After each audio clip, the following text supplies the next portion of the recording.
Barnsley 1, FA Cup third round at Anfield. Josh Sexton, Kev Riley and Andy Bell to go through this one. Kev, we kind of spoke a little bit off air then.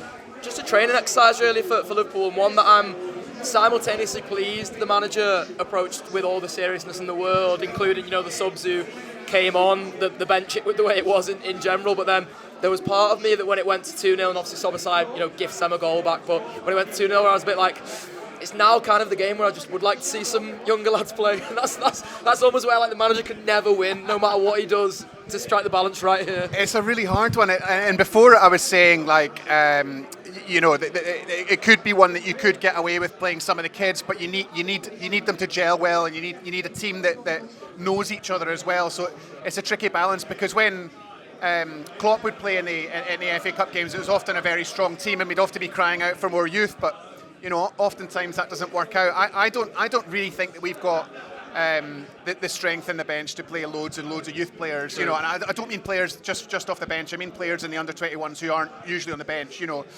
Me and you were like, oh, maybe we'll see Welity Lucky. In hindsight, he played on Friday for the 21s as well, which I didn't realise. So, I think they went quite strong as well. Most of their sort of strong players. So no, I was happy with the lineup. The lineup was the front three that I think Andy and Martin and Mike had mentioned on the press conference extra, and I thought that was a good shout to see a little bit more of Cody in the 9.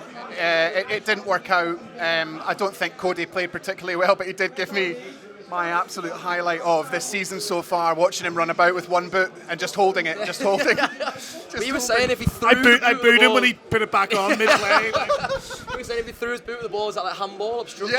Shoot. I meet him mid-air sweetly. There was lots of sort of mad moments like that in the game. But lots of players that played well, some that didn't. I mean, I was just having a look through Twitter on the way here, and I was quite surprised to see the discontent among the fan base. Quite a lot of people expecting, 96% possession and, shot after shot after shot. At the end of the day, I know fans won't like hearing this, but at the end of the day, it's Barnsley, and they're 17th in their League One, and the players can't shake that. You can't take that out of your brain. Yeah. Don't think of a pink elephant. They're like, it's hard to get up for that sort of game, but they looked up for it for home tie, first game in the FA Cup.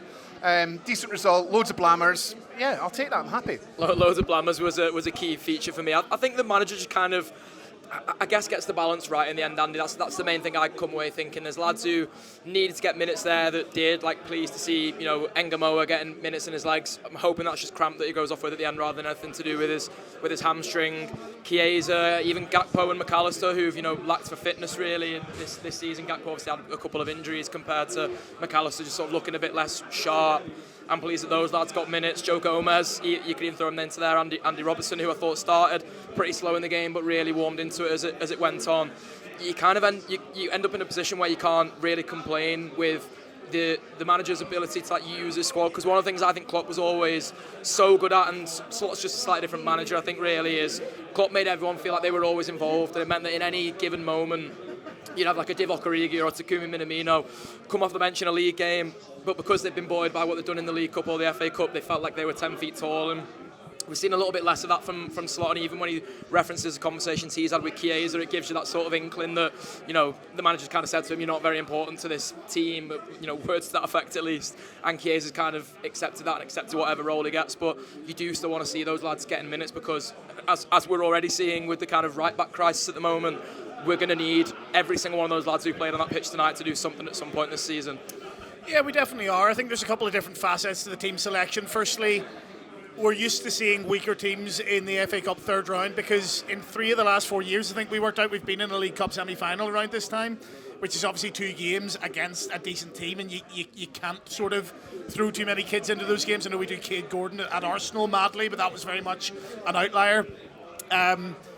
So, we don't have that. And, you remember the 4th and 5th round of the FA Cup, as well as this one, replaced Premier League games. You're meant to be playing a Premier League game that weekend, so it's not an extra game, so to speak, even though it does turn out that way if you go out. So I think the team selection made sense. Obviously, just from a purely fans point of view, I would quite like to make something of this season. I know we're still in the Champions League, and if Liverpool are in the Champions League, they can always win it. That's the belief I have. But let's be honest, the best chance of silverware probably is the FA Cup for this team, and all you need is a couple of nice draws.